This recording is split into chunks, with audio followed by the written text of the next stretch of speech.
Hello दोस्तों, अस्सलाम वालेकुम। मैं हूं अनवार अहमद और आज हम आपको बताने वाले हैं कि रसूलुल्लाह सल्लल्लाहु ताला अलैहि वसल्लम ने फरमाया है कि मुझे बच्चों की 5 आदतें बहुत पसंद हैं। तो दोस्तों आइए जानते हैं उन 5 आदतों के बारे में।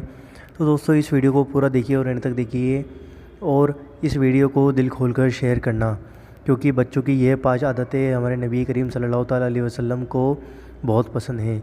तो दोस्तों इस वीडियो को देखने से पहले आप हमारे चैनल को सब्सक्राइब कर लीजिए और साथ में दिए गए बेल आइकन को दबाइए हमारी वीडियो को नोटिफिकेशन सबसे पहले पाने के लिए। तो दोस्तों आइए जानते हैं। रसूलुल्लाह सल्लल्लाहु ताला अलैहि वसल्लम फरमाते हैं कि मुझे बच्चों की 5 आदतें बहुत पसंद हैं। पहला, वो रोकर मांगते हैं और अपनी बात मनवा लेते हैं। मतलब बच्चे को कोई चीज़ चाहिए होती है तो वो रोता है और अपनी बात को मनवा लेता है। तो यह आदत रसूलुल्लाह सल्लल्लाहु ताला अलैहि वसल्लम को बहुत पसंद है। दूसरी आदत है कि वो मिट्टी से खेलते हैं और गैर वो तकब्बुर को खाक में मिला देते हैं। मतलब घमंड तकब्बुर को खाक में मिला देते हैं मिट्टी में खेलकर।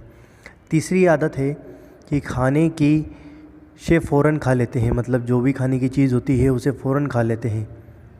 ज़्यादा जमा और ज़ख़ीर नहीं करते। मतलब किसी भी चीज़ को जमा नहीं करते, फ़ौरन खा लेते हैं। चौथी आदत है लड़ते झगड़ते हैं और फिर सुलह कर लेते हैं। यानी दिल में हसद कीना बुग़्ज़ नहीं रखते। तो दोस्तों यह आदत रसूलुल्लाह सल्लल्लाहु ताला अलैहि वसल्लम को बहुत पसंद है बच्चों की। पांचवी आदत है मिट्टी के घर बनाते हैं और खेल कर गिरा देते हैं। यानी वो ये बताते हैं कि ये दुनिया बाकी रहने वाली नहीं बल्कि मिट जाने वाली है। तो दोस्तों आप देख सकते हैं कि यह 5 आदतें रसूलुल्लाह सल्लल्लाहु ताला अलैहि वसल्लम को बहुत पसंद आती है बच्चों की। अगर यही 5 आदतें बड़ों के अंदर भी आ जाएं तो वो शख्स भी रसूलुल्लाह सल्लल्लाहु ताला अलैहि वसल्लम को बहुत पसंद आएगा इंशाअल्लाह।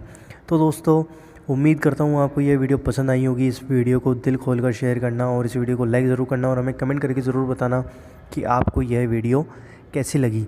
तो दोस्तों अगर वॉइस की अगर प्रॉब्लम हो तो मैं आज मेरे माइक से नहीं कर रहा हूँ, आज ईयरफोन से कर रहा हूँ, तो इसके लिए माफ़ी अगर आपको आवाज़ में कोई दिक्कत आती है। तो दोस्तों इस वीडियो को दिल खोलकर शेयर करें। हम आपसे मिलते हैं अगली वीडियो के अंदर इंशाअल्लाह।